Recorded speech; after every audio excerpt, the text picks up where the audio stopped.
All right. We'll start with classic movie structure, 120 minutes. There's too much to talk about.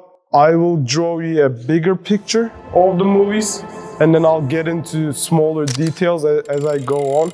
I first will tell you about the general structure of 120 minutes of movie, and then I'll get into each 10 minutes, 30 minutes, 60 minutes, depending on what I'm talking about. And then I'll get into the scenes, how to create scenes and how to design them. How to design costumes, how to design set designs, all that jazz. Classic hero structure, that's what I've been studying. That's what my interest is. I am from Turkey. We don't really have that. I was really interested in Hollywood structure. I did a little bit of film analysis for the filmmakers in film festivals, 3 different ones, which I'll get into more in that in the film festival episode. Until then, I'll be doing analysis, 120 minutes. Where do we get this 120 minutes classic hero structure? It is due to a man named Joseph Campbell. Most of our movie structure, the analysis, the formulas does come from him. And before him, there is Carl Jung. And before Carl Jung, his buddy named Freud, Sigmund Freud. So Sigmund Freud was onto something. And then Joseph Campbell was also, they were buddies until they get separated. They argued about some stuff. They didn't get along. Joseph Campbell called Freud, "You're like a father figure to me." Freud take this as a negative something because Freud said every man, in order the human to become a fully human, his father figure must die. Therefore, he kind of take it as a threat. After they moved to US, they got separated and they went on to their own separate way. But they did work really close for a long time. Their theories do familiar to each other, but Freud is more sexual based, more like sex. Like he finds meaning in sex all the time. Like there's a sexual feelings and there's sexual questioning and all that stuff, which I might get into, but I probably will not. I just want to keep this in the film course. I don't want to get into the things that you guys don't need. Here's what I'm doing in this course. I'm just giving you guys how to think. And from that point on, you guys will be able to apply these ideas to anything pretty much. You'll understand art. You'll understand paintings, you'll understand other people. If they're doing an art, what kind of person did that art? So what I'm trying to say is that what kind of person does create such art?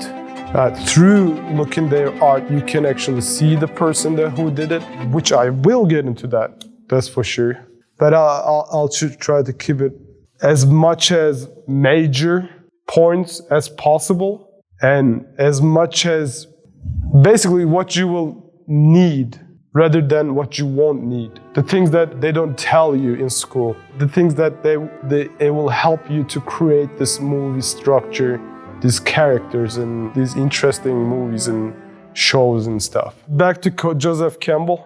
Joseph Campbell went on studying all the stories throughout the human history. He went on studying African stories, Asian stories, European stories, South American stories, shaman stories, all the stories. And he said he tried to find the similar elements of each one and he tried to formulate them. Here's something about me and Joseph Campbell. He holds a special place in my heart because all I wanted to do was what he did until someone told me that it already been done.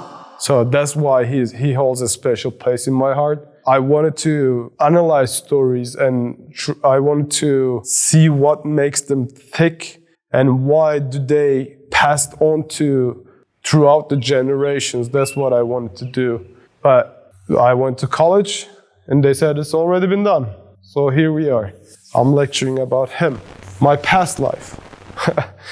He has 12 clock, what they call 12 clock of storytelling. So it's 12 clock is basically 120 minutes. Every clock is 10 minutes. So first 30 minutes, 60 minutes, and 30 minutes. In the first 30 minutes, in the first 10 minutes, we meet with characters. That's what it is for.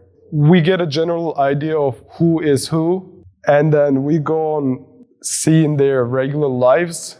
But at the 30th minute, something door opens. It's funny because we call it door, but it's actually usually the story makers puts a door that hero must go through in order to change his or her world to another. I choose metrics to explain this series because it gets really complicated later on when I'll be talking about gods and monsters and all that.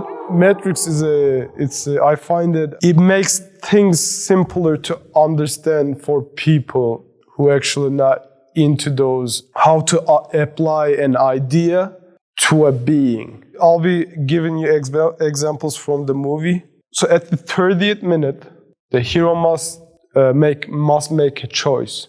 Either stay in this world or go in another one. And the mystery is that one. You don't know what's going to happen in the other one.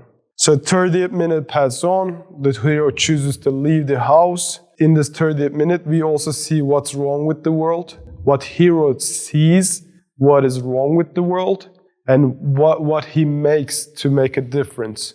So he makes a choice. He goes on an adventure, which been said in the Hobbit movie. He goes on, I'm going on an adventure. He shouts, and that's what it is. It's an adventure.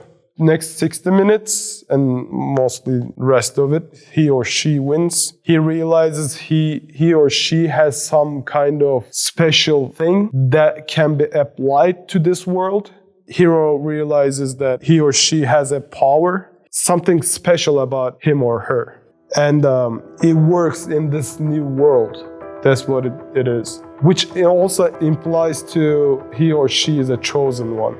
I mean, different, meaning different than others. And he or she is meant to do this. You are destined to do this. Fate. There's a myth that hero will come and will save us. I mean, it's also like been done in other cultures as well, like shamanism or like the Mayas and all that, or like Egypt for that matter. Someone will show up and will save us. So in the first 30 minute of that middle 60 minute, so hero realizes that he or she has some kind of power over in this new world. Wins. In the second 30 minute of that 60 minute, he or she fails.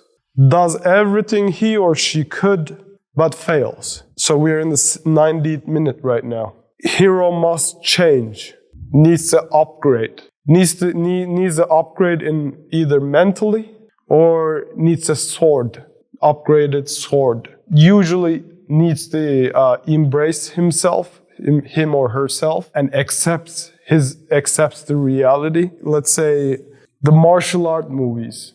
You often see that the anger issue in these genres, the hero is fighting with anger, is not in peace with himself. He fights with anger, not relaxed. It's always like an anger power. And at this point, at the 90 minute, needs to upgrade and makes a decision of calming down.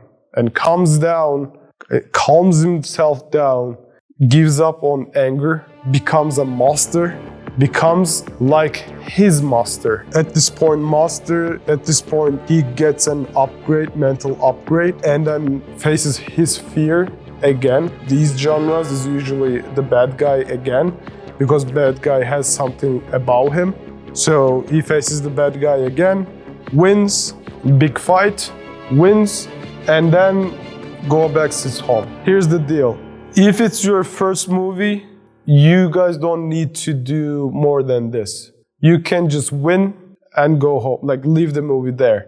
Your audience will be satisfied. it will be satisfied, but it won't be like as satisfied as is if the hero comes back his hometown and change things. So throughout this journey, hero learns something and brings back that power or knowledge, the various things, whatever that is. So let's say village is having a problem with water, it has a water problem, and you go on finding water, you find water, and at this like 90 minutes to 120 minutes, you show this hero to bring him back this water to his hometown and like growing new crops, trees, and feed, like giving them to thirsty people, and he saves the village. That's basically it. He saves the village. So that's what you see. It doesn't like I just give you a symbolic. I give you an object, which is water. That could be something else. That could be a knowledge as well. So throughout this journey, this hero learns something and brings back it to his home. We do see this in our daily lives. So some people go through some hard times and they do come home and they warn us towards that so we don't go through those pain again. So let's say you want to become a producer or you want to become a screenwriter. If someone shows up and tells you, a screenwriter shows up and tells you, okay, you do this, you don't do this. If you do this, this will happen and this will happen. So he or she gives you an idea of what you should do so you don't go through that pain again. If you don't listen, you will go through that pain again. And you probably will fail. But it's so rare that people don't fail. And that screenwriter is actually one of those that didn't fail, didn't give up. But most people do. Most people do go to gym and they do fail. Some don't. And it's rare. They just do go on doing gym for years and years and years until they find somebody. And even though they don't find somebody, they probably would continue going there. Here's the second character of the hero structure. So in this one, in the movie Matrix, it is Morpheus. Morpheus shows up to Neo and tells him that this world is not what he thinks he is. So Morpheus is looking for the one. By the way, the name Neo means the one. I'll go on the Morpheus character, what that figure stands for. More depth in the next one. Yep, that is it.